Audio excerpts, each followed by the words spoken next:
پھر اسی طرح آپ دیکھیے کہ استغفار کرنا جسم کے اعضاء کا کفارہ بھی ہے. ہر روز انسان کے 360 جوڑوں پر صدقہ واجب ہو جاتا ہے. یعنی ہر روز جب صبح ہم کرتے ہیں تو ہمارے اوپر صدقہ لازم ہوتا ہے. لیکن ہم میں سے ہر ایک کے پاس اتنے پیسے یا اتنا مال و دولت نہیں ہوتا کہ ہم صدقہ کر سکیں. تو اس کے لیے بہترین حل کیا ہے کہ انسان استغفار کرے، اللہ کی تسبیح کرے، اور 2 رکعت ضحیٰ کی نماز جو ہے، چاشت کی نماز یا اشراق کی نماز جو ہے، وہ جسم کے ہر جوڑ کا صدقہ ہے. اور یہ آزما کر دیکھ لیں، اگر آپ کو جوڑوں کی تکلیف ہے، اگر آپ کے جسم میں تکلیف ہے جوڑوں میں، تو آپ ان 2 رکعتوں کو روز پڑھنا شروع کریں. اس کا وقت سورج نکلنے سے تقریباً 15-20 منٹ بعد سے لے کر سورج ڈھلنے کے 15-20 منٹ پہلے تک ہوتا ہے. یعنی ظہر کے وقت جب سورج آتا ہے نا اوپر، تو جب تک وہ زوال سے تقریباً 15-20 منٹ پہلے تک. جیسے اگر 12:15 بجے مثلاً ہے تو زوال ہے تو 11:45 تک یا 11:55 تک آپ پڑھ سکتے ہیں. اور اس میں کیا ہے، 2 رکعتیں عام 2 نفل جیسے پڑھتے ہیں، اس کو اپنے اوپر لازم کر لیں. جب انسان یہ کفارہ ادا کر دیتا ہے تو اس کی گردن آزاد ہو جاتی، وہ اپنی جان کو دوزخ سے چھڑا لیتا ہے. ہر شخص کی جان پکڑی ہوئی ہے نا، ہر شخص پکڑا ہوا ہے. اور نہ صرف یہ کہ یہ آخرت کے اعتبار سے بلکہ دنیاوی اعتبار سے بھی بہترین نسخہ ہے، آزما کے دیکھ لیں. لیکن ہم میں سے اکثر کو یہ پتہ ہی نہیں کہ روز ہم پہ صدقہ واجب ہوتا ہے. ہم صدقہ کب کرتے ہیں، صدقہ کب دیتے ہیں، اپنی جان کا صدقہ کب دیتے ہیں؟ جی، جب کوئی بیمار ہوتا ہے پھر اس کی طرف سے بکرا ذبح کرتے ہیں کہ اس جان کے بدلے جان دے دیں، بس. اور جب وہ ٹھیک ہو جاتا ہے پھر ختم کر دیتے ہیں. یہ صرف اس وقت کے لیے نہیں ہے صدقہ، یہ صدقہ روز کے لیے ہے. یہ روز صدقہ دینا ہے. اور روز آپ کے پاس اتنے پیسے نہیں ہیں، اور اگر ہے تو وہ بھی دیں، وہ بھی اللہ کے راستے میں کچھ نہ کچھ صدقہ کریں. سبحان اللہ، الحمدللہ، اللہ اکبر، لا الہ الا اللہ، استغفر اللہ، استغفر اللہ. تو اگر آپ ایک دفعہ استغفر اللہ کہتے ہیں تو 1 جوڑ کا صدقہ ہو گیا، دوسری دفعہ استغفر اللہ کہتے ہیں تو دوسرے جوڑ کا صدقہ نکل گیا، تیسری دفعہ کیا تو تیسرا نکل گیا. تو جتنی دفعہ استغفر اللہ کہیں گے اتنے جوڑوں کا صدقہ ہوتا جائے گا. کبھی ایسا بھی ہوتا ہے نا کہ انسان کو وقت نہیں ملتا، یا وہ سفر کر رہا ہوتا ہے، یا کبھی کوئی مجبوری ہو جاتی ہے کہ انسان نہیں پڑھ سکتا، تو پھر کیا کرے، ذکر کی کثرت کر دے، استغفار کی کثرت کر دے. پھر اسی طرح استغفار کو بیماریوں کا علاج بتایا گیا. جیسے میں نے ابھی کہا نا کہ اگر آپ چاہتے ہیں کہ آپ کے جوڑوں کی تکلیف دور ہو جائے تو جوڑوں کا صدقہ دیا کرے روز. اور جوڑوں کا صدقہ روز کیا ہے، 2 نفل اشراق یا چاشت یا ضحیٰ کے. اصل میں بہت سے لوگ کنفیوز ہوتے ہیں کہ اشراق اور ضحیٰ اور چاشت یہ کیا ہے. یہ ایک ہی نماز ہے، جیسے تراویح اور قیام اللیل یہ ایک ہی نماز ہے. اگر آپ جلدی پڑھیں گے تو اس کو اشراق کہتے ہیں. اشراق اس لیے کہتے ہیں کہ ابھی سورج مشرق سے طلوع ہوا ہے اور اس کے تھوڑی دیر بعد 15-20 منٹ بعد آپ نے نماز پڑھ لی. جب سورج اچھی طرح چمک جائے تو پھر اس کو ضحیٰ کہتے ہیں، چاشت کا وقت کہتے ہیں. ضحیٰ عربی میں کہتے ہیں اور اردو میں چاشت کہتے ہیں. اور تھوڑا اور بعد میں پڑھے تو اس کے لیے صلاۃ الاوابین بھی کہتے ہیں اس. اور نبی صلی اللہ علیہ وسلم سے 2 سے لے کے 8 رکعتیں ثابت ہیں. چاہے 2 پڑھیں، چاہے 4 پڑھیں، چاہے 6 پڑھیں، چاہے 8 پڑھیں، جو آپ کا دل کرے، لیکن کم از کم 2 ضرور پڑھیں.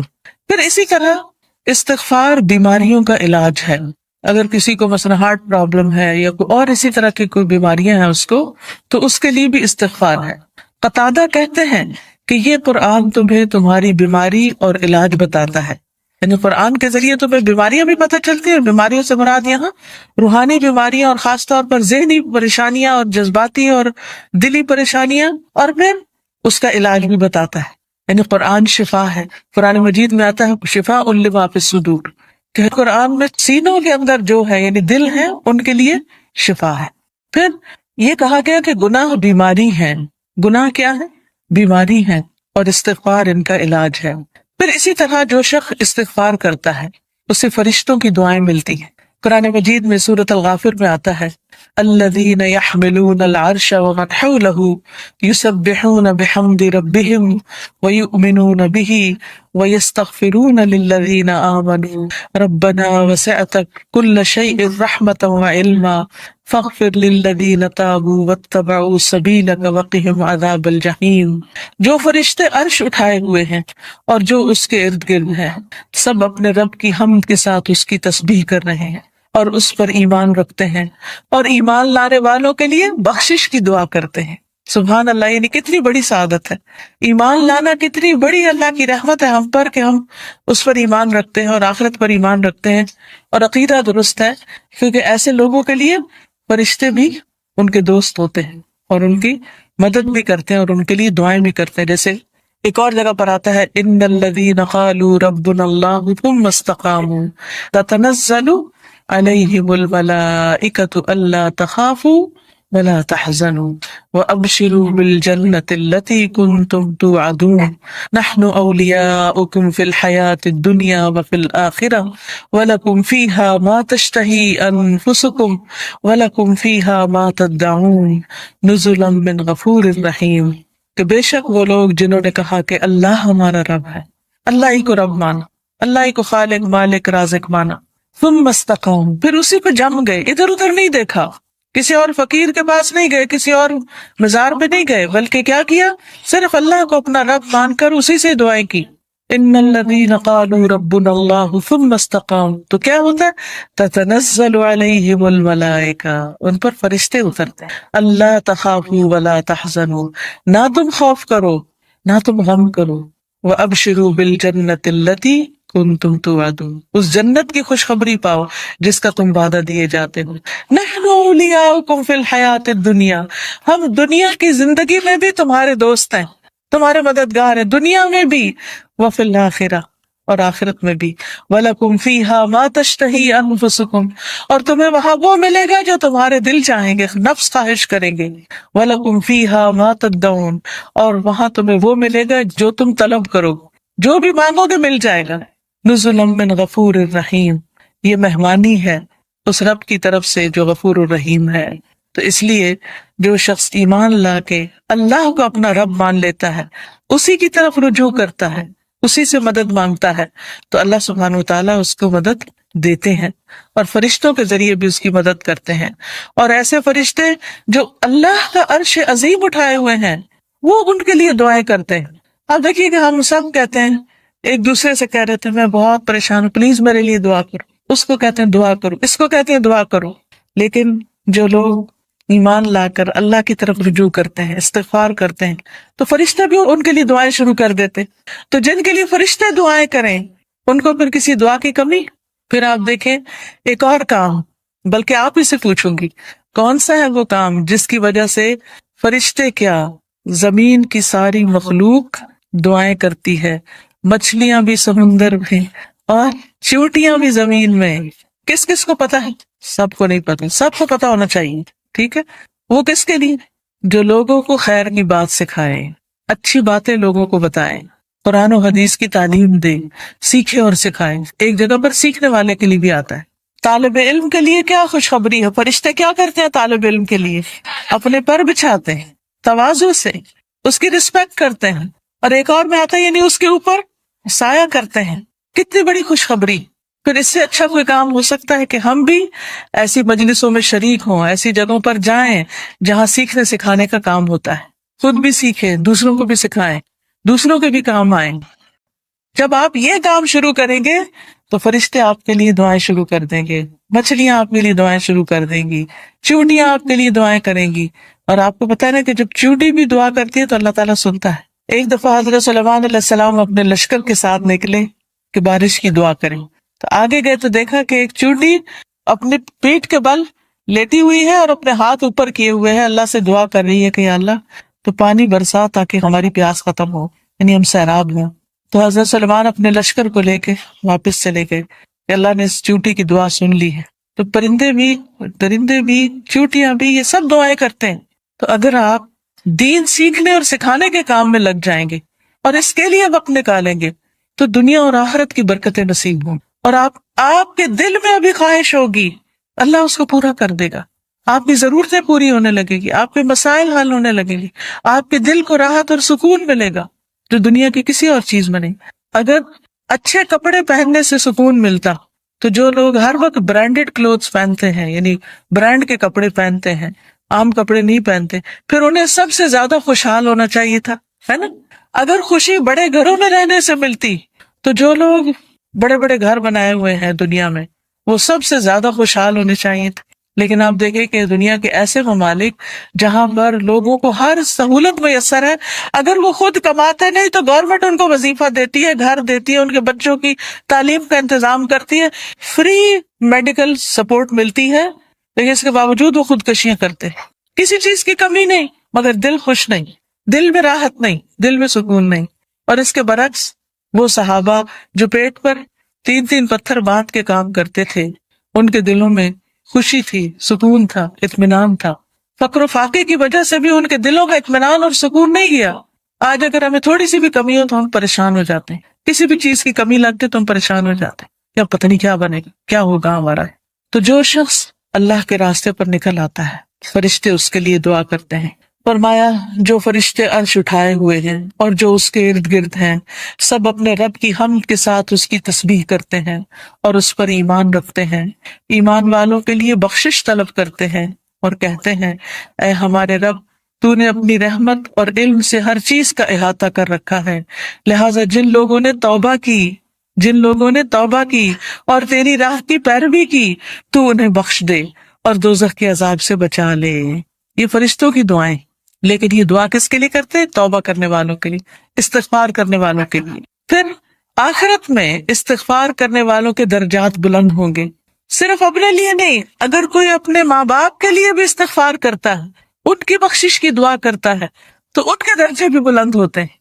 مسند احمد کی روایت میں آتا ہے رسول اللہ صلی اللہ علیہ وسلم نے فرمایا بے شک اللہ عز و جل جنت میں ایک نیک آدمی کے درجات کو بلند کرتا ہے، تو وہ پوچھتا ہے کہ اے میرے رب، میرے یہ درجات کہاں سے بلند ہوئے ہیں؟ اللہ تعالیٰ فرماتا ہے تیرے حق میں تیری اولاد کی استغفار کی وجہ سے، کہ تیرے پیچھے تیرے بچے تیرے لیے بخشش مانگ رہے ہیں. کیا ہم سب اپنے والدین کے لیے روز بخشش کی دعا کرتے؟ تو پھر ہم اپنی اولاد سے کیا توقع رکھتے ہیں کہ وہ ہمارے لیے کریں؟ ہاں، جو لوگ نماز پابندی سے پڑھتے ہیں وہ ضرور کرتے ہیں. کیسے؟ ربنا اغفر لی ولوالدی وللمؤمنین یوم یقوم الحساب. بس ضرورت اس چیز کی ہے کہ ہم توجہ کے ساتھ وہ دعا پڑھیں، یہ نہیں کہ دھیان کہیں اور، ربنا اغفر لی ولوالدی وللمؤمنین یوم یقوم الحساب، جلدی نہ، آہستہ آہستہ اور مانگ کے اللہ سے. اللہ ہمیں اس کی توفیق عطا فرمائے اور ہمارے بچوں کو ہمارے حق میں صدقہ جاریہ بنائے. پھر اسی طرح جن لوگوں کے نامہ اعمال میں استغفار زیادہ ہوگا وہ بہت خوش ہوں گے، انہیں نہایت خوشی نصیب ہوگی. نبی صلی اللہ علیہ وسلم نے فرمایا جو شخص یہ بات پسند کرتا ہے کہ اس کا نامہ اعمال اسے خوش کر دے، یعنی وہ اپنی کتاب دیکھے اور خوش ہو جائے، تو اسے چاہیے کہ وہ کثرت سے استغفار کیا کرے، کیونکہ اس سے کیا ہوگا؟ ساری وہ چیزیں مٹ جائیں گی جو اس کے لیے پریشانی کا باعث ہوں گی. مثلاً آپ کچھ لکھتے ہیں اور لکھنے میں غلطی ہو جاتی ہے، پھر آپ کیا کرتے ہیں؟ اس اریز کرتے ہیں. کبھی کیا کرتے ہیں؟ اوپر وائٹو لگا دیتے. تو استغفار کا مطلب تو ڈھانپ دینا، یعنی غلطیاں نظر نہ آئیں. ہم سب غلطیاں کرتے ہیں، لیکن استغفار کرتے ہیں تو جو غلطیاں وہ مٹتی چلی جاتی ہیں، ختم ہوتی چلی جاتی، اور نامہ اعمال بہترین ہوتا جاتا ہے. اور قیامت کے دن انسان اپنا نامہ اعمال دیکھے گا تو اس میں بس اچھائیاں ہی اچھائیاں ہوں گی، کیونکہ برائیاں تو ساری توبہ سے صاف ہو گئی. تو اس وقت انسان کتنا خوش ہوگا. مثلاً آپ کی ٹیچر آپ کو پرچہ واپس کرے اور 100/100 نمبر ہوں تو آپ کی خوشی کا کیا ٹھکانا ہوگا؟ بہت زیادہ خوش ہوں گے کہ میرا تو ایک بھی نمبر نہیں کٹا، سارے ادھر ہیں، کوئی ریڈ نشان نہیں ہے، کوئی کاٹا نہیں ہے. تو سوچئے قیامت کے دن اگر آپ دیکھیں کہ آپ کی کوئی غلطی اس میں نظر ہی نہیں آ رہی، سب صاف مٹ گئی، ڈھانپ دی گئی، تو خوشی کا کیا عالم ہوگا. کیونکہ سب سے زیادہ تو پریشانی اسی بات سے ہوتی ہے نا کہ پتہ نہیں وہاں جائیں گے تو کیا نظر آئے گا اور اس پہ شرمندگی نہ ہو زیادہ. پھر اسی طرح عبداللہ بن بصر کی روایت ہے کہ نبی صلی اللہ علیہ وسلم نے فرمایا مبارک ہو اس کو جو اپنے نامہ اعمال میں کثرت سے استغفار پائے، کہ بہت زیادہ استغفار ہے اس میں. پھر اسی طرح استغفار جنت میں داخلے کا ذریعہ ہے. اللہ تعالیٰ فرماتے ہیں یا ایھا الذین آمنوا توبوا الی اللہ توبۃ نصوحا عسیٰ ربکم ان یکفر عنکم سیئاتکم وَيُدْخِلَكُمْ جَنَّاتٍ تَجْرِي مِن تَحْتِهَا الْأَنْهَارُ. اے لوگو جو ایمان لائے ہو، اللہ کی طرف توبہ کرو، خالص توبہ، سچی توبہ، پکی توبہ، صحیح والی توبہ. قریب ہے کہ تمہارا رب تم سے تمہاری برائیاں دور کر دے اور تمہیں ایسے باغوں میں داخل کرے جن کے نیچے نہریں بہتی ہوں. یعنی غلطیوں کی معافی ہو جائے، تو جنت کے راستے آسان ہو جائیں گے، اور اس کے لیے معافی مانگنی ہوگی، استغفار کرنا ہوگا۔ پھر اسی طرح جہنم سے بچنے کا ذریعہ بھی استغفار ہے، کیونکہ کچھ لوگ جہنم میں ڈالے جائیں گے تاکہ ان کو ان کی غلطیوں کی سزا ملے، جب وہ سزا بھگت لیں گے پھر نکال کے جنت میں بھیجے جائیں گے۔ اس وقت بھی آپ کو گرمی لگ رہی ہوگی تو دل گھبرا رہا ہوگا، یہ تو وقتی گرمی، اور ایسی بھی نہیں کہ جس سے انسان کو یعنی بہت تکلیف ہو۔ ٹھیک ہے، انکمفرٹیبل ہوتا ہے انسان، وہ الگ بات ہے، لیکن اس میں بھی انسان کیا چاہتا ہے کہ فوراً ہوا میں نکلے، تازہ ہوا میں، اور فریش ہو۔ کہاں آگ میں ہو انسان۔ ہم میں سے کس کے اندر ہمت ہے کہ وہ آگ کو برداشت کرے؟ کیا کسی کمرے میں، کسی گھر میں، کسی جگہ آگ لگی ہوئی ہو، آپ اس کے اندر جانا پسند کریں گے؟ دور سے بھاگیں گے، دھواں دیکھ کے بھی اس طرف نہیں جائیں گے کہ کہیں وہ آگ پھیل کے مجھ تک نہ آ جائے۔ تو قیامت کے دن ہم میں سے کوئی بھی نہیں جانا چاہے گا، اور اس کا طریقہ کیا ہے؟ پھر ہم دنیا میں ہی کثرت سے استغفار کر لیں، دنیا میں ہی معافی مانگ لیں تاکہ جہنم میں جانے سے بچ جائیں۔ اور اگر معافی نہیں مانگتے تو لا الہ الا اللہ پڑھنے کی وجہ سے جنت میں تو انشاءاللہ جائیں گے، لیکن سزا بھگت کے، اور وہ سزا بہت سخت ہے، اور نہیں پتا کہ کتنے عرصے کے لیے مل جائے، کیونکہ ہر ایک کی جیل کا وقت جو ہے مخصوص ہوتا ہے۔ رسول اللہ صلی اللہ علیہ وسلم نے فرمایا، اے عورتوں کے گروہ، عورتوں سے خطاب ہے، ہم سب سے، اے عورتوں کے گروہ، صدقہ کرتی رہا کرو اور کثرت سے استغفار کرتی رہا کرو، کیونکہ میں نے دوزخ میں جانے والوں میں سے زیادہ تر عورتوں کو دیکھا ہے۔ دوزخ کی اکثر آبادی عورتوں پر مشتمل۔ ان عورتوں میں سے ایک عقل مند عورت نے عرض کیا کہ ہمارے کثرت سے دوزخ میں جانے کی وجہ کیا ہے؟ عورتیں کیوں زیادہ ہوں گی جہنم میں؟ آپ نے فرمایا، تم لعنت کثرت سے کرتی، دوسروں کو برا بھلا کثرت سے کرتی، گالی گلوچ، اس کو برا بھلا کہ اس کی غیبت کر، اس کے اوپر الزام لگا، یہ کر وہ کر، یعنی غلط چیزوں میں زبان کا استعمال ہونا، اور اپنے خامند کی ناشکری کرتی ہو، اس کا کوئی احسان یاد نہیں رکھتی، اس کی کوئی اچھائی یاد نہیں رہتی۔ دیکھیے، کوئی انسان کتنا بھی برا ہو لیکن اس میں بھی کوئی نہ کوئی اچھائی ہوتی ہے۔ تو اگر کسی میں 99 غلطیاں ہیں اور ایک اچھی چیز ہے تو کیا کرنا چاہیے؟ اس کی اچھائی کو یاد کر کے اس کا شکریہ ادا کرنا چاہیے، اس کے ساتھ احسان کرنا چاہیے، اس کی تعریف کر دینی چاہیے کہ ہاں فلاں میں یہ اچھائی ہے۔ ہم عام طور پر کیا کرتے ہیں کہ جو ہمیں اچھا لگے اس کی تو کوئی برائی بھی ہمیں نہیں بری لگتی، اس پہ بھی ہم خوش ہوتے رہتے ہیں، واہ واہ کرتے رہتے ہیں، اور جو برا لگے اس کی کوئی اچھائی ہمیں نظر ہی نہیں آتی۔ تو یہ نہیں کرنا چاہیے۔ تو حل کیا ہے کامیابی کا؟ کہ ہم ایک طرف نیک اعمال کریں، پھر ان نیک اعمال کی حفاظت کریں، دوسری طرف گناہوں سے بچیں، اور پھر اگر ہو جائے انسان ہونے کے ناطے تو پھر کیا کریں؟ اللہ تعالیٰ سے استغفار کریں۔ اس مقصد کے لیے یہ ایک کارڈ چھپوایا گیا ہے جس میں استغفار کی دعاؤں کو اکٹھا کیا گیا۔ کس کس کے پاس ہے؟ اٹھا کے دکھائیں۔ الحمدللہ۔ اور جس کے پاس نہیں ہے وہ اسٹال سے لے بھی سکتے ہیں، ٹھیک ہے؟ تو اب آپ دیکھیے کہ جس کے پاس یہ کارڈ ہے وہ تو ٹھیک، جس کے پاس نہیں، لازماً آپ کے پاس ہی ہونا چاہیے، کیونکہ یہ ساری دعائیں ہمیں زبانی یاد نہیں، اور ہم میں سے ہر ایک یہ بھی نہیں کر سکتا کہ جا کے کتابوں میں سے ڈھونڈے، پورے قرآن میں سے نکالے، کتابوں میں سے نکالے، اور پھر یہ دیکھے کہ صحیح کون سی ہے اور کون نہیں، اور پھر ان کو اکٹھا کرے۔ تو الحمدللہ اللہ کے فضل سے یہ دعائیں آپ کے لیے اکٹھی کر دی گئی۔ کوشش کریں کہ ہر روز ان دعاؤں کو آپ پڑھیں، لیکن اگر ہر روز نہیں پڑھ سکتے تو جس وقت آپ کو پریشانی ہو، بے چینی ہو، بیماری ہو، خوف ہو، گھبراہٹ ہو، مرنے کا خوف ہو، آخرت کی پکڑ کا خوف ہو، فکر ہو، آپ کے اندر بے چینی اور اضطراب آ جائے، فوراً استغفار کرنا شروع کریں۔ اس کے بغیر بھی کریں اور اس کے ساتھ بھی کریں۔ اب آپ نکالیے، میں آپ کو یہ کچھ دعائیں کہلوا دیتی ہوں تاکہ ان کا صحیح پروننسیشن آپ کو آتا ہو، صحیح تلفظ آپ کو آتا ہو۔ اس کے علاوہ یہ کچھ اور کتابیں بھی ہیں جیسے محمد صلی اللہ علیہ وسلم کے معمولات وغیرہ، پھر اسی طرح یہ نور العلم کوئی کورس شروع ہو رہا ہے، اس میں داخلے کے پیچھے سے آپ فلائر لے سکتے ہیں۔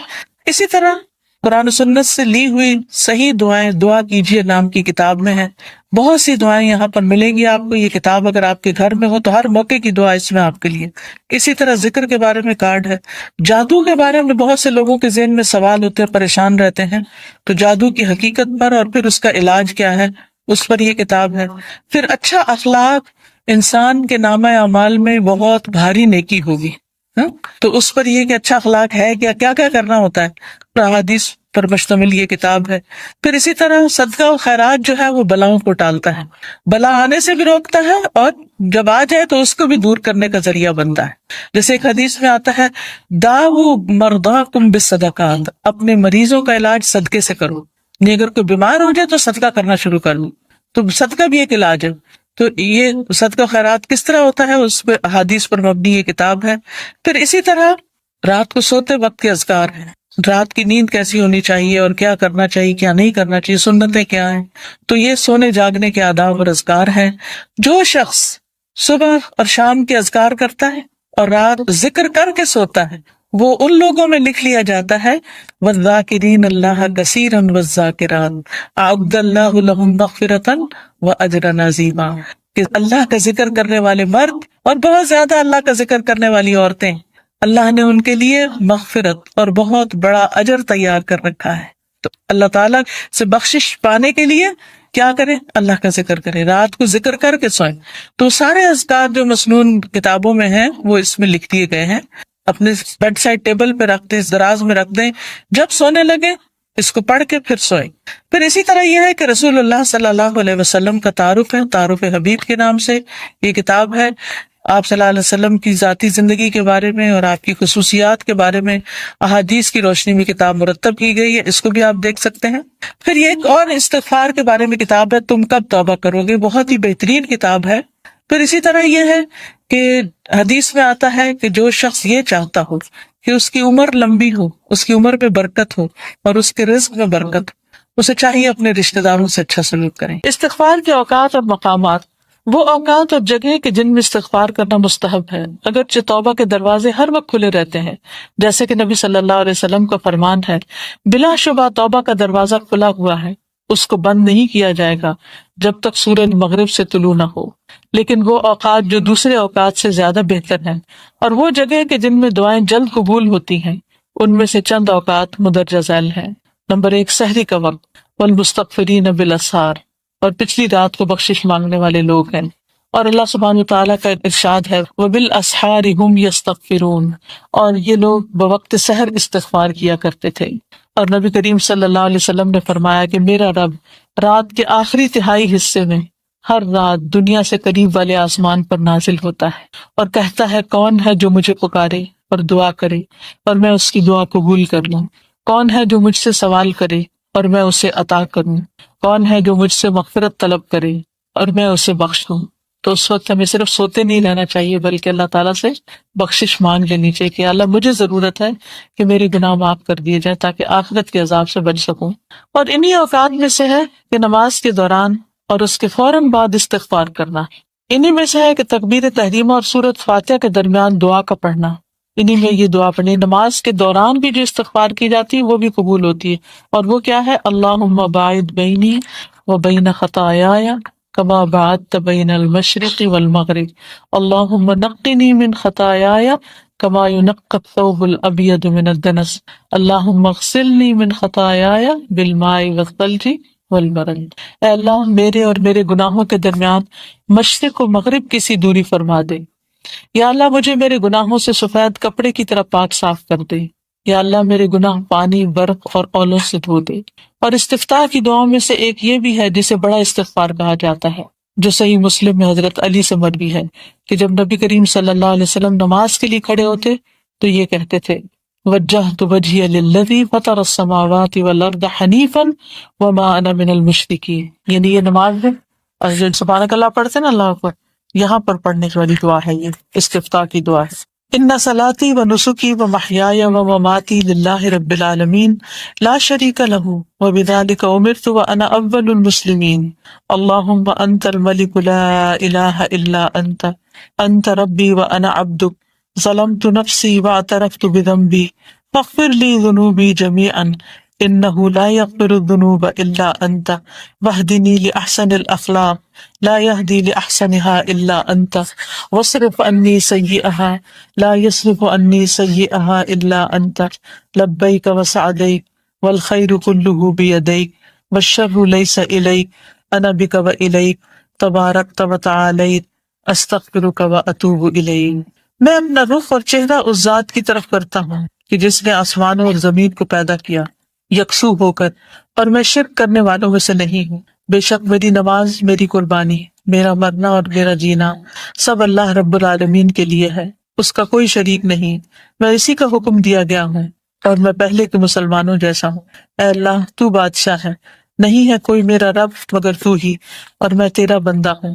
میں نے اپنے نفس پر ظلم کیا ہے اور میں اپنے گناہ کا اعتراف کرتا ہوں، بس تو میرے گناہوں کو معاف فرما دے، تیرے سوا کوئی دوسرا گناہوں کو بخشنے والا نہیں ہے، اور مجھے اچھے اخلاق کی رہنمائی کر، تیرے سوا کوئی دوسرا اچھے اخلاق کی رہنمائی نہیں کر سکتا، اور برے اخلاق کو مجھ سے پھیر دے اور دور کر دے، تیرے علاوہ کوئی دوسرا اس کو دور نہیں کر سکتا۔ اے اللہ میں تیری خدمت کے لیے بار بار حاضر ہوں، ساری بھلائی تیرے ہاتھوں میں ہے اور برائی تیری طرف سے نہیں ہے، میں تیری طرف رجوع کرتا ہوں، تیری ذات بابرکت اور بلند ہے، میں تجھ سے بخشش مانگتا اور توبہ کرتا ہوں۔ پھر تشہد اور سلام پھیرنے کے درمیان آخر میں دعا پڑھے، یعنی التحیات میں سلام پھیرنے سے پہلے کی جو دعائیں ہیں، عام طور پہ ہم ایک ہی دعا پڑھتے ہیں، کون سی؟ رب اجعلنی مقیم الصلاۃ، اس میں بھی ہے ربنا اغفر لی ولوالدی وللمؤمنین، اس میں بخشش کی دعا ہے، لیکن یہ دعا بھی پڑھ سکتے ہیں، اللہم اغفر لی ما قدمت وما اخرت وما اسررت وما اعلنت وما اسرفت وما انت عالم به منی انت المقدم وانت المؤخر لا الہ الا انت۔ اس دعا کی یاد کرنے میں کتنی دیر لگے گی؟ آدھا گھنٹہ؟ یہ کتاب اسی لیے آپ کو دی گئی ہے، یہ بھی ہو سکتا تھا میں زبانی یہ چند چیزیں نوٹ کر کے آپ کو لیکچر دے دی تھی، آپ سنتے اور گھر چلے جاتے، لیکن کتاب پڑھنے کا مقصد یہ ہے کہ یہ چیزیں بعد میں بھی آپ کے پاس رہ جائیں۔ آپ یہ کر سکتے ہیں کہ یہ نشان لگا لیں اور اس کو ایک ٹارگٹ رکھ لیں، دن میں 15 منٹ تو اس کے لیے نکال ہی سکتی، اور ان دعاؤں کو ایک ایک کر کے یاد کر لیں اور نمازوں کو خوبصورت بنائیں، یعنی آپ کی نمازوں میں ایک نئی روح پیدا ہو جائے گی اگر نئی دعائیں اس میں ایڈ ہو گئی۔ وہ بچپن سے بس جو رٹا ہوا ہم نے ایک وظیفہ شروع کیا ہوا ہے، بس وہ اللہ اکبر کرتے ہیں، وظیفہ پڑھ کے بند کر دیتے ہیں، سوچتے بھی نہیں کہ پڑھا کیا، پوری نماز پڑھ جاتے ہیں اور ہمیں اس کو غور نہیں کرتے۔ لیکن جب ہم نئی نئی دعائیں یاد کرتے ہیں اور اس میں ایڈ کرتے ہیں تو پھر وہ ذرا رک کے سوچ سمجھ کے پڑھتے ہیں اور ترجمے کو ذہن میں رکھ کے اللہ سے مانگے تو انشاءاللہ اس سے فائدہ ہوگا، کیونکہ نماز کے دوران مانگی دعا قبول ہوتی ہے۔ مسلم کی ایک دوسری روایت میں ہے کہ جب آپ سلام پھیرتے تو اس دعا کو پڑھتے، اللہم اغفر لی ما قدمت وما اخرت وما اسررت وما اعلنت وما اسرفت وما انت عالم به منی انت المقدم وانت المؤخر لا الہ الا انت، یعنی دونوں طرح آپ پڑھ سکتے ہیں، اور اگر نہیں یاد ہوتی یاد کرنے کے باوجود تو آپ کیا کریں، جہاں آپ نے نماز کی جگہ بنائی ہوئی وہاں پہ چھوٹا سا ایک ٹیبل رکھ دیں، چھوٹا سا کوئی اسٹینڈ سا رکھ دیں، اس میں آپ اپنی استغفار کے کارڈ، دعاؤں کے، اور میں نے اپنی یہ کتاب اس کے ساتھ ہی رکھی ہوئی، اور پھر کتاب کھول لیتی ہوں اور جو بڑی بڑی دعائیں ہیں جو یاد نہیں ہوئی ابھی تک وہ دیکھ کے بھی پڑھ لیتی، کیونکہ انسان ان کو مانگنے سے محروم نہ رہے، یعنی اگر نہیں حافظے میں تو کم از کم دیکھ کے پڑھ لیں۔ نبی صلی اللہ علیہ وسلم اپنے رکوع میں یہ کہتے تھے، سبحانک اللہم ربنا و بحمدک اللہم اغفر لی، اے اللہ، اے ہمارے رب، تیری ذات پاک ہے اور تعریف تیرے لیے ہے، اے اللہ تو مجھے بخش دے۔ اور انہی اوقات اور جگہوں میں سے سجدے کے دوران استغفار کرنا ہے، کیونکہ نبی صلی اللہ علیہ وسلم سے حدیث میں وارد ہے، آپ نے فرمایا اقرب ما یکون العبد من ربہ وہو ساجد فاکثر الدعاء، بندہ اپنے رب سے سب سے زیادہ قریب سجدے کی حالت میں ہوتا ہے، اس لیے اس میں زیادہ دعا کرو۔ نبی کریم صلی اللہ علیہ وسلم اپنے سجدے میں یہ دعا پڑھا کرتے تھے، اللہم اغفر لی ذنبی کلہ دقہ وجلہ واولہ وآخرہ وعلانیتہ وسرہ۔ چلیے اس کو پڑھ لیتے ہیں، اللہم اغفر لی ذنبی کلہ دقہ وجلہ وأولہ وآخرہ وعلانیتہ وسرہ۔ اے اللہ میرے تمام گناہ، چھوٹے بڑے، اگلے پچھلے، ظاہر اور پوشیدہ کو بخش دے، یعنی ہر قسم کے گناہ معاف کر دے۔ اور سجدے میں کی ہوئی دعا قبول ہوتی، سب سے زیادہ انسان سجدے میں اپنے رب کے قریب ہوتا ہے، تو اس میں یہ دعا کی جائے۔ آپ دونوں سجدوں کے درمیان یہ کہتے ہیں، رب اغفر لی، رب اغفر لی، اے میرے رب تو مجھے بخش دے، اے میرے رب تو مجھے بخش دے۔ اور ابو بکر رضی اللہ عنہ نے رسول اللہ صلی اللہ علیہ وسلم سے کہا، آپ مجھے کوئی ایسی دعا سکھلائیے جسے میں اپنی نماز میں پڑھوں، تو آپ نے فرمایا تم کہو، اللہم انی ظلمت نفسی ظلما کثیرا ولا یغفر الذنوب الا انت فاغفر لی مغفرۃ من عندک وارحمنی انک انت الغفور الرحیم، اے اللہ میں نے اپنے نفس پر بہت ظلم کیا ہے اور گناہوں کو بخشنے والا تو صرف تو ہی ہے، بس تو اپنے پاس سے مجھے بخش دے اور تو میرے اوپر رحم فرما، بے شک تو بخشنے والا اور رحم فرمانے والا ہے۔ بعض علماء نے اس دعا کے بارے میں کہا ہے کہ اس کو تشہد کے بعد پڑھا جائے، یعنی التحیات کے بعد، دروشی پڑھنے کے بعد پڑھا جائے، رب جعلنی کے ساتھ پڑھ لیں یا رب جعلنی کے علاوہ پڑھ لیں۔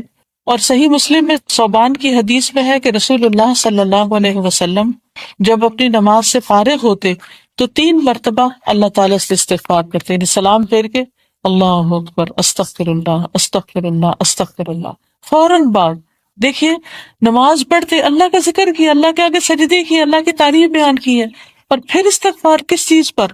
کیونکہ اس میں بھی غلطیاں ہو جاتی ہیں ہم سے، یعنی اتنی لازم اور اتنی امپورٹنٹ ہے استغفار کہ انسان نماز کے اندر بھی اور نماز سے سلام پھیرتے پھر کرے گی۔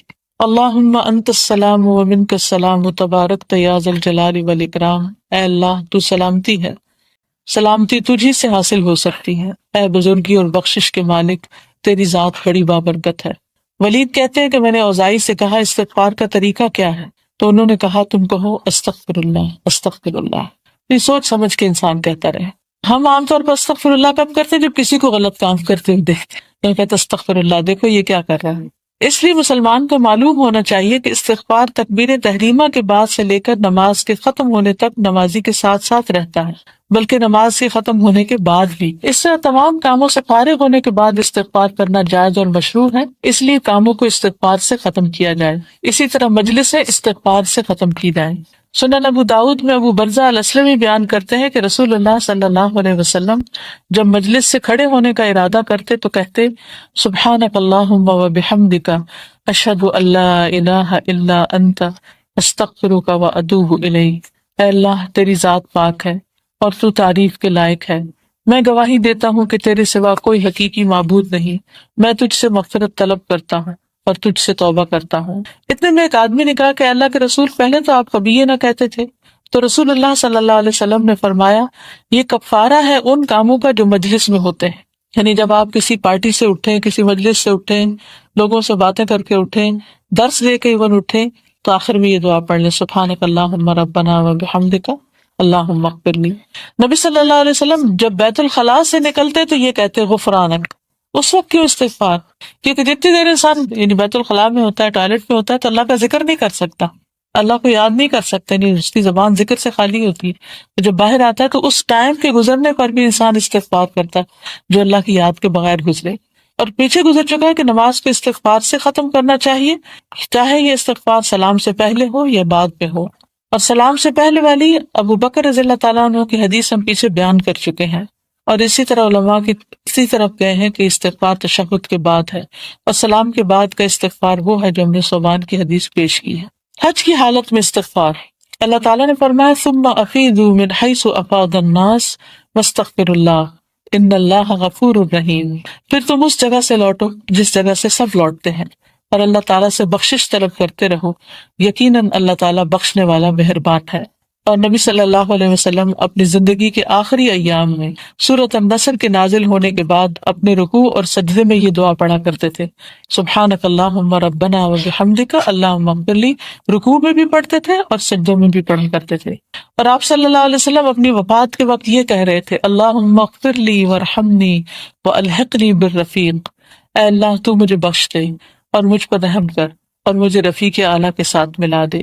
اور اللہ سبحانہ وتعالیٰ نے نوح علیہ السلام کا ذکر کیا، اور سورۃ نوح کے آخر میں ان کی قوم کے ڈوب کر ہلاک ہونے کا ذکر کرنے کے بعد نوح علیہ السلام کا قول ذکر کیا رب اغفر لی ولوالدی ولمن دخل بیتی مؤمنا وللمؤمنین والمؤمنات ولا تزد الظالمین الا تبارا، اے میرے پروردگار تو مجھے اور میرے ماں باپ اور جو بھی ایماندار ہو کر میرے گھر میں آئے اور تمام مومن مردوں اور عورتوں کو بخش دے اور کافروں کو سوائے بربادی کے اور کسی بات میں نہ بڑھا۔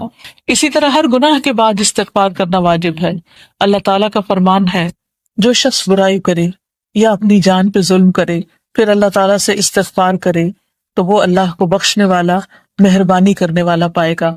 اور اللہ تعالیٰ نے فرمایا دن کے دونوں حصوں میں نماز قائم کر اور رات کی کئی گھڑیوں میں بھی، یقیناً نیکیاں برائیوں کو دور کر دیتی ہیں، یہ نصیحت پکڑنے والوں کے لیے نصیحت ہے۔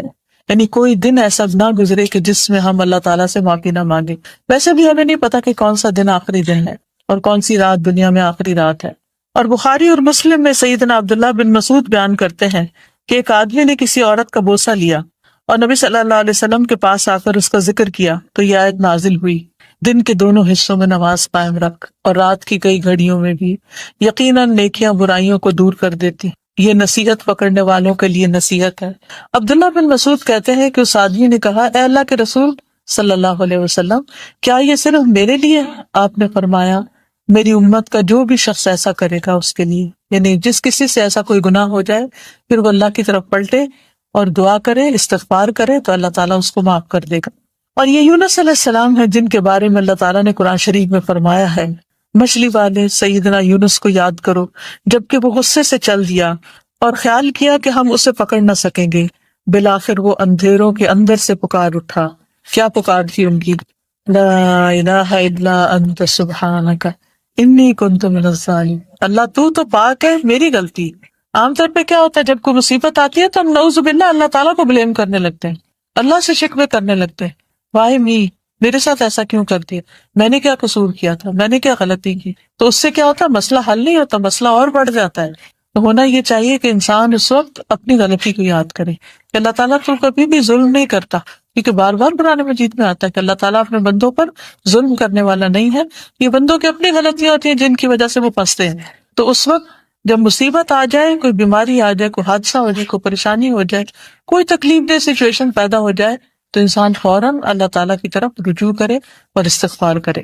اور جب اللہ تعالیٰ نے اپنا حکم صادر کرنے کے بعد مومن مردوں اور مومن عورتوں کو نگاہ نیچی رکھنے کا حکم دیا تو فرمایا، وَتُوبُوا إِلَى اللَّهِ جَمِيعًا أَيُّهَا الْمُؤْمِنُونَ لَعَلَّكُمْ تُفْلِحُونَ.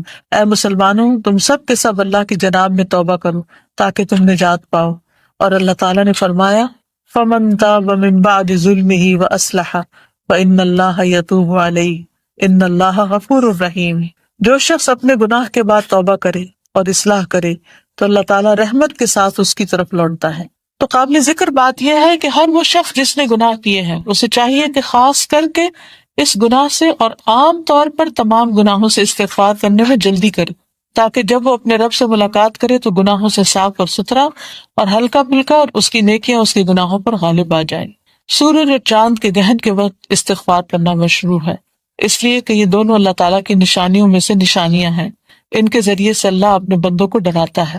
یعنی جب سورج گرہن ہوتا ہے یا چاند گرہن ہوتا ہے، نبی صلی اللہ علیہ وسلم کا فرمان ہے، جب تم لوگ ایسی چیزیں دیکھو تو اللہ کے ذکر اور اس سے دعا اور استغفار کرنے میں خوف کرو اور فریاد کرو. اور انہی اوقات میں سے جن میں استغفار کرنا مشروع اور مستحب ہے کہ جب آدمی اپنے بستر پر رات میں کروٹ بدلے. یہ سارے اوقات بتائے گئے ہیں کہ کن کن ٹائمز پر استغفار کرنا چاہیے. تو رات کو جب بستر پر لیٹے اور بستر پر کروٹ بدلے. صحیح بخاری میں سیدنا عبادہ بن صامت بیان کرتے ہیں کہ نبی صلی اللہ علیہ وسلم نے فرمایا، جو شخص رات میں نیند میں بولتے ہوئے بیدار ہو کر کہے، لا الہ الا اللہ وحدہ لا شریک لہ، لہ الملک ولہ الحمد وہو علی کل شیء قدیر، الحمد للہ وسبحان اللہ ولا الہ الا اللہ واللہ اکبر ولا حول ولا قوۃ الا باللہ، اور پھر کہے اللہم اغفر لی، یا دعا کرے تو اس کی دعا قبول کی جاتی ہے. اور اگر وضو کر کے نماز پڑھے تو اس کی نماز قبول کی جاتی ہے. یعنی دعاؤں کی قبولیت کا وقت ہے. کسی کی آنکھ کھلی ہے، دائیں سے بائیں پلٹے تو یہ دعا پڑھ لیں. سب کو یہ کلمہ تو آتا ہی ہے، لا الہ الا اللہ وحدہ لا شریک لہ، لہ الملک ولہ الحمد وہو علی کل شیء قدیر. الحمد للہ، عام طور پہ ہم سبحان اللہ الحمد للہ پڑھتے ہیں، اس میں الحمد للہ پہلے. الحمد للہ و سبحان اللہ ولا الہ الا اللہ واللہ اکبر ولا حول ولا قوۃ الا باللہ، اللہم اغفر لی. یہ جو دل میں دعا ہے اس کو مانگے تو انشاءاللہ دعا قبول ہوگی. اسی طرح رات میں تہجد کی نماز کے وقت استغفار کرنا مشروع ہے. بخاری اور مسلم میں عبداللہ بن عباس بیان کرتے ہیں کہ نبی صلی اللہ علیہ وسلم جب رات میں تہجد کی نماز کے لیے کھڑے ہوتے تو آپ کہتے، اللہم لک الحمد انت قیم السماوات والارض ومن فیہن ولک الحمد انت نور السماوات والارض ومن فیہن ولک الحمد انت الحق ووعدک الحق ولقاؤک حق وقولک حق والجنت حق والنار حق والنبیون حق ومحمد صلی اللہ علیہ وسلم حق والساعة حق اللہم لک اسلمت وبک آمنت وعلیک توکلت وإلیک انبت وبک خاصمت فاغفر لی ما قدمت وما اخرت وما اسررت وما اعلنت انت المقدم وانت المؤخر لا الہ الا انت یا لا الہ غیرک۔ ڈاکٹر فرحت ہاشمی صاحبہ کے مستند بیانات سننے کے لیے ہمارے چینل قرآنک پلس کو سبسکرائب کریں۔ یہاں قرآن و حدیث کی روشنی میں حقیقی رہنمائی اور روحانی ترقی کے خزانے ملیں گے۔ ابھی جڑیں اور دین کو گہرائی سے سمجھیں۔